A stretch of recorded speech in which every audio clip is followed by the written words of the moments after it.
Assalamualaikum dan salam sejahtera. Bertemu kita lagi dalam video ini dan kita hari ini akan belajar tentang financial budget ataupun belanjawan keuangan.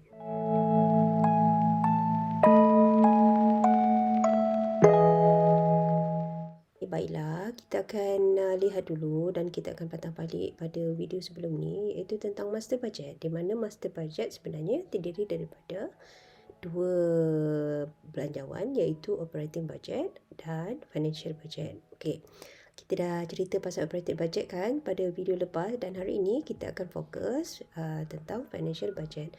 Ada banyak jenis financial budget yang biasanya dibuat, yang biasanya disediakan dalam managerial accounting, tapi pada video ini kita akan fokus dengan cash budget. Kita akan terus lihat soalan yang kita akan gunakan dalam latihan ini.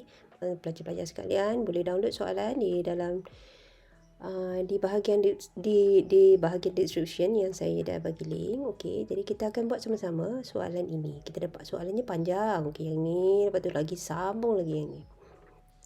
Okey, kita akan mulakan dengan apa? Okey, sebelum kita mula sediakan belanjawan tunai, kita agak berguna jugalah kalau kita sediakan dua jadual ini, iaitu jadual pertama ialah schedule of cash receipt from sales, iaitu jadual kutipan ataupun jadual penerimaan daripada jualan, dan lagi satu adalah schedule of cash payment for purchase of direct materials. Ini adalah jadual pembayaran berkaitan dengan pembelian bahan langsung. Okey, baiklah, kita akan mulakan dengan schedule of cash receipt from sale, iaitu jadual penerimaan daripada jualan. Okey, kita akan bahagikan kita punya jadual ini dalam 4 bahagian kuarter seperti mana yang dikehendaki oleh soalan. Okey, jadi kita buat 1, 2, 3, 4. Okey, ini memenuhi jumlah kutipan untuk 1 tahun. Kita akan mulakan apa? Okey, kita akan gunakan maklumat ini. Maklumat yang pertama ialah account receivable of 60,000 at December 31st 2021. Dia kata account receivable pada tahun lepas 2021 dijangka akan dapat dikutip pada first quarter 2022. Jadi kita akan buat begini. Lihat nombor tu. Okey, kita akan tulis begini, account receivable. Dia kata dia akan kutip first quarter kan. Okey, jadi kita terus kutip lah yang 60,000 tu, letak dekat kuarter pertama. Okey, dan kemudian kita akan apa ni? Okey, untuk seterusnya kita akan review balik sales budget. Sales budget ni kita sediakan di video sebelum ni. Okey, video sebelum ni kita dah sediakan. Ini adalah sales budget video yang kita dah sediakan. Jadi apa yang perlu kita buat ialah kita perhatikan total sales yang dah kita kira daripada sales budget yang kita dah sediakan, dan kita akan tulis, cuba buat satu-satu ikut row macam tu. Okey, kalau perhatikan saya letak satu-satu macam 180,000, 210,000 semua tu berdasarkan kepada sukuan. Okey, apa yang kita nak buat ni tak apa, macam bela sikit kan, jangan risau. Saya akan tunjukkan satu-satu apa yang kita akan buat. Okey, baiklah, kita akan kira untuk sukuan yang kedua pula. Sukuan yang kedua tu macam mana pula? Okey, kita guna maklumat ini. Maklumat ni kata kalau jualan pada bulan itu 60% kita dapat kutip pembayarannya. Jadi kita akan buat macam mana tahu? Okey, 180% kita akan darabkan dengan 60% dan kita akan kutip jumlah tu pada sukuan pertama. Okey, jadi selebihnya kita akan kutip pada sukuan kedua. Kamu darab dengan nilai yang sama lah, dengan nilai jualan yang sama. Okey, begitu juga kita akan buat untuk sukuan seterusnya. Jadi pada sukuan kedua, 60% daripada nilai 210,000 jualan sukuan kedua kita akan kutip pada sukuan kedua, dan selebihnya kita akan kutip pada sukuan ketiga. Okey, kita buat seterusnya perkara yang sama untuk sukuan ketiga. Okey, untuk sukuan ketiga kita kutip 60% dan lebihannya kita kutip 40%. Dan kita buat lagi sekali untuk kuarter keempat, kita darab 60% darab jualan kuarter keempat dan kita dapat nilai kuarter keempat. Okey, jadi 40% lagi kita akan bayar pada kuarter pertama 2023 pula. Jadi tak payah buat apa-apa lah. Okey, jadi kita jumlahkanlah. Jadi kamu akan dapat jumlah kutipan pada setiap sukuan, kutipan jualan ya. Okey, habis. Right, kita akan sediakan sekarang jadual cash payment of purchase of direct material, iaitu jadual pembayaran berkaitan dengan pembelian bahan langsung. Okey, kita buat macam mana? Apa yang kita akan ambil? Maklumat kita akan patah balik ke direct material budget, belanjawan bahan langsung. Okey, ini pada video sebelumnya. Katakanlah pada akhir sekali kita ada maklumat ini. Kita ambil yang bawah sekali, jumlah belian. Yang bawah tu nampak jumlah belian. Okey, jumlah belian tu kita ambil maklumat dan kita tulis satu-satu dekat setiap row. Okey. Okey, kamu perhatikan kita buang dulu belanjawan direct material. Okey, kita akan gunakan maklumat ini. Maklumat ini adalah accounts payable dikata pada Disember pada 2021 akan dibayar pada first quarter. Okey, ikut arahan. Jadi kita akan bayarlah. Mana dia yang tahun 2021? Tahun 2021 dah diberikan dalam soalan. Jumlahnya ialah 10,000. Jadi kamu akan tulis 10,000 dan kamu akan bayar pada sukuan pertama 2022. Okey. Kemudian kamu akan buat apa? Kamu akan kira ini pula. First quarter. Okay, first quarter tahun untuk first quarter jual pembelian pada first quarter dia kata polisinya ialah kita akan bayar pay in the quarter purchase, separuh bayar pada kuarter belian, separuh lagi bayar pada kuarter seterusnya. Mudahlah macam cara tadi juga. Kita akan darab 50%, kita akan darabkan dengan jumlah belian pada bulan itu dan selebihnya kita akan bayar pada bulan sukuan seterusnya. Begitu juga kita akan buat untuk kuarter seterusnya. Separuh kuarter ini dan separuh lagi bayar pada kuarter seterusnya. Dan akhir sekali kita akan buat dengan kuarter ketiga dan akhirnya kita akan buat untuk kuarter keempat. Sama sahaja teknik dia. Okey. Jadi kamu akan jumlahkan untuk keseluruhan. Ada lagi sikit tu. Ke kuarter keempat lagi. Separuh lagi kuarter keempat kita akan bayar pada kuarter pertama 2023. Jadi tak payah tulis lah. Okey, jadi jumlahkan keseluruhan dan akhirnya kamu dapat tahu inilah jumlah pembayaran berkaitan dengan bahan langsung pada sukuan itu. Okey. Alright, dua jadual ni simpan tepi dan sekarang kita akan sediakan belanjawan tunai. Okey, belanjawan tunai kita letak nama syarikat macam biasa.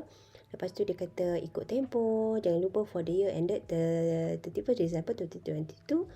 And kita akan buat kuarter 1, 2, 3, 4 dan kita akan mulakan dengan beginning cash balance. Okey, berapa baki duit yang kita ada pada awal tempoh 2022. Okey, kita akan lihat daripada maklumat yang diberi dalam soalan lah. Dia kata cash balance is expected to be 38,000. Maknanya dia kata awal lagi dia dah tahu dah duitnya awal-awal lagi 38,000. Jadi kita akan letak pada sukuan pertama sahaja. Okey, ini adalah beginning cash balance. Kemudian apa yang kita buat? Kita akan tambah dengan receipts. Kita akan tambah dengan penerimaan duit. Okey, kita akan mula sekali kita akan tambah daripada kutipan daripada pelanggan. Mana nak dapat tu? Okey. Ingat tadi kita buat jadual kutipan dan kita dapat nombor jadual kutipan tu yang last sekali tu kan? Okey, kita ambil dan kita copy. Okey, copy dan paste. Mudah. Okey. Habis. Alright. Jadi kamu letak boleh letak dekat ke-4 kuarter lah sebab sudah ada maklumat ke-4 kuarter. Okey. Seterusnya kita nak buat apa? Kita akan baca maklumat. Ada satu maklumat dalam soalan dia kata a vehicle owned by business expected to be sold. Dia nak jual dia punya kenderaan pada first quarter. Dapat duit 2,000 katanya. Okey, jadi kamu buatlah ayat fixed asset disposal ataupun vehicle disposal pun boleh. Okey, kamu akan letak 2,000 dekat kuarter pertama. Ini bermakna kamu dapat duit 2,000 tambahan lah pada kuarter itu. Jadi kuarter lain jangan tulislah apa-apa. Okey, 0000 dan kamu akan jumlahkan jumlah penerimaan pada kuarter pertama. Okey, kamu akan tambahkan kedua-duanya. Itu adalah jumlah penerimaan pada kuarter pertama 170,000. Okey. Tapi kan apa seterusnya? Kita akan jumlahkan keseluruhan kuarter Dan untuk kita tambahkan penerimaan saja ke 4-4 kuartal tu kita tambah. Okey, kemudian apa yang kita akan buat? Total available cash. Okey, maksudnya jumlah tunai yang sedia ada sekarang ni dengan pertambahan dengan penerimaan tadi, kamu akan tambah dengan beginning and then kamu dapat jumlah. Okey, itu adalah sukuan pertama punya baki available cash. Okey.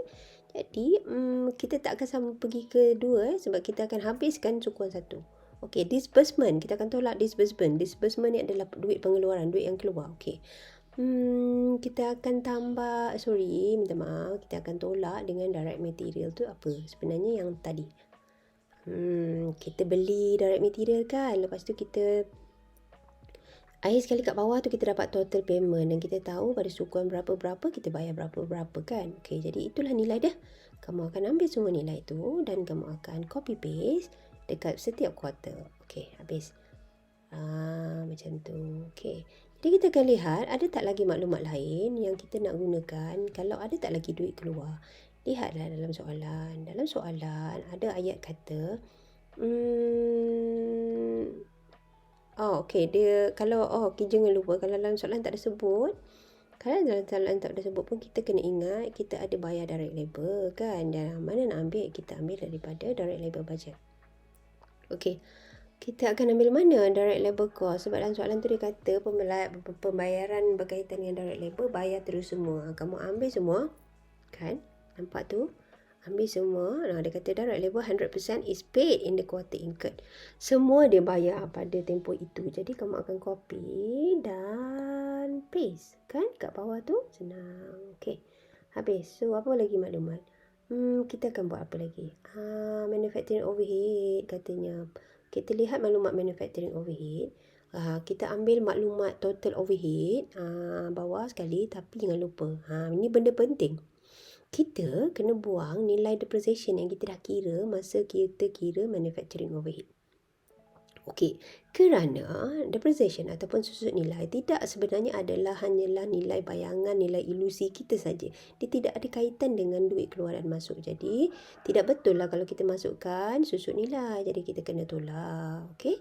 Jadi, dalam ayat dekat dalam soalan tadi, dia kata manufacturing overhead and selling and administration expenses are paid in the quarter incurred. Okey, jadi semua yang dah berlaku tadi tu, kamu akan bayar keseluruhannya. Jadi, ambil nombor tu dan tolak. Okey. Habis. Kita sambung lagi. Apa lagi kita akan sambung? Okey, kita akan lihat dia tak belanja lain. Selling and administration expenses. Jadi ambil. Dia kata selling and administration expenses for first quarter expected to be 1,000 and will increase 2,000 for every quarter onwards. Okey, dia kata mula-mula 41,000. 41,000. Pada bulan pertama. Lepas tu tambah 2,000 bulan seterusnya. Kamu pun tambahlah. 41,000, 43,000, 45,000, 47,000. Okey, habis. Apa ayat lagi? Management plans to purchase. Cadangnya dia kata management nak beli truck pula pada kuartal kedua. Kita sambung sebab muka surat tak cukup. Ni kita sambungan. Dia kata nak tolak pula purchase of truck. Kita nak guna 10,000 pada kuartal kedua. Tu, kita tulis kuartal kedua saja, kuartal lain jangan tulis apa-apa. Okey? Ada lagi tak? Company makes equals payments of estimated annual incomes. Tax, cukai. Dia kata dia bayar tiap-tiap bulan sama. 3,000. Jadi kamu pun bayar 3,000. Sama kan? Okey. Jadi itulah jumlah pembayaran yang ada yang disebutkan dalam soalan. Jadi kamu akan jumlahkan keseluruhan disbursement. Okey, disbursement kita sebenarnya kan tadi ada banyak. Okey, saya gabungkan semula. Okey, jadi kita akan gabungkan keseluruhan disbursement tapi kamu akan gabungkan satu-satulah semualah dekat kawasan 1, sukuan 2, sukuan 3 dan sukuan keempat. Okey.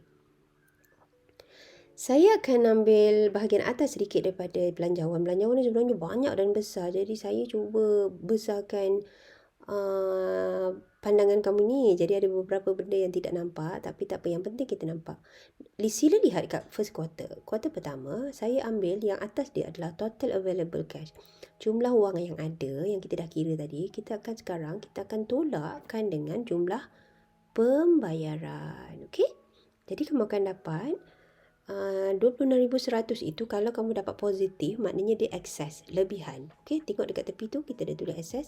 Dalam kurungan pula saya ada tulis deficiency. Deficiency tu kurangan. Dalam kes ni excess ya, lebihan. Maknanya kamu ada duit 208,000 tapi pada sukuan itu kamu cuma melakukan pembayaran sebanyak 181,900. Okey. Apa yang kita akan buat selepas itu adalah berkaitan dengan financing. Kadang-kadang syarikat dia ada polisi yang kita kena patuhi. Dia kata kalau duit tak cukup, kita kena buat loan. Tak cukup dia macam mana pula? Kita akan lihat dalam kes ni masih cukup, dia kata. Jadi kenapa? Dia kata no loans will be made since the excess more than 15,000. Dalam polisi syarikat, dekat soalan tadi dia cakap, kita tak akan buat loan kalau kita ada lebihan duit lebih daripada 15,000. Kalau tadi kita lihat kan, lebihan dia 26 kan, jadi tak payah buat loan lah. Jadi kosong. Okey, jadi kamu pun kalau kamu tak ada buat loan, tak payahlah bayar apa-apa tu interest tu. Okey, habis. Okey, kita akan ke bawah sedikit. Kita akan dapatkan ending balance. Ending balance ialah kalau tak ada apa-apa perubahan, maknanya baki cash kita pada sukuan pertama adalah 26,100. Kan? Okey. Apa yang kita nak buat dengan nombor ni? Okey. Ini keseluruhan belanjawan tunai yang kita dah sediakan tadi. Ada beberapa perkara yang lumpur. Okey, pertama, kamu akan bawa baki akhir sukuan pertama menjadi baki awal sukuan kedua. Okey. Lepas tu kamu akan buat perkara yang sama. Baki awal kamu akan tambah dengan jumlah penerimaan dan kamu akan dapat total available cash. Jumlah tunai sedia ada. Okey. Jumlah itu 224,000. Dan apa yang kamu akan buat? Kamu akan tolak nilai available tu dengan total, dengan jumlah pengeluaran pada bulan itu. Okey. Kamu akan tolak. Kamu akan dapat bawah tu dapat nilai. So kamu akan tengok tolak. Kamu dapat excess lebihan 12,006. Tapi kan lebihan tu, ingat, lebihan tu 12,006. Jadi lebihan tu tidak mencapai minimum 15,000 seperti yang polisi syarikat tentukan. Apa yang kamu kena buat? Kamu kena pinjam. Okey. Cara untuk pinjam ialah, dia kata cara untuk pinjam, kamu akan pinjam patah balik, saya rasa dalam soalan dia ada kata pinjam 1,000 dengan gandaan 1,000 sampai cukup. Jadi kamu akan pinjam 3,000 lah. Okey, kamu akan pinjam 3,000 sebab nak jadikan dia lebih 15,000. Jadi kalau kamu pinjam 3,000 nanti dapatlah 15,000. Okey. Okey, seterusnya. Baki akhir sukuan 2 jadi baki awal sukuan 3. Lepas tu buat perkara yang sama macam kamu buat dengan sukuan 2. Kamu dapatkan total available cash. Lepas tu kamu tolak dengan total disbursement. Okey, lepas tu kamu dapatkan nilai excess ke ataupun deficiency ke, kamu tolak. Okey. Dalam sukuan ketiga kamu dapat 23,100. Banyak pula daripada 15. Disebabkan dia lebih 15,000 jadi kamu tak perlu buat loan. Pada waktu itu, bila ada duit lebihan, kamu akan bayar loan kamu yang hari tu. Hari tu kita pinjam 3,000 kan. Dan dia kata plus interest. Kalau kamu bayar loan, interestnya 100. Jadi kamu bayar 3,000 tambah 100. Okey. Jadi kamu akan teruskan dan tolak. Dapatlah 20,000. Jadi bagi awal sukuan keempat. Buat perkara yang sama. Okey. Habis. Jadi kamu akan dapatkan total available untuk sukuan keempat dan kamu akan tolak dengan disbursement dan kamu akan dapati ada muncul excess 38,000. Banyak pula pada sukuan keempat. Habis. Itu sajalah. Jadi disebabkan ada lebihan tak perlu pinjam. Jadi excess pada sukuan keempat akhirnya akan menjadi ending cash balance pada sukuan keempat. Okey, jadi inilah dia belanjawan tunai yang kamu perlu sediakan bergantung kepada maklumat soalan. Walau bagaimanapun, maklumat soalan akan berubah dan cara kamu jawab dan nombornya akan berubah juga. Jadi pengalaman dan latihan amat penting untuk bantu kamu pandai buat cash budget ni. Okey? So, itu saja. Terima kasih kerana belajar bersama saya. Kita akan jumpa lagi pada video seterusnya. Assalamualaikum.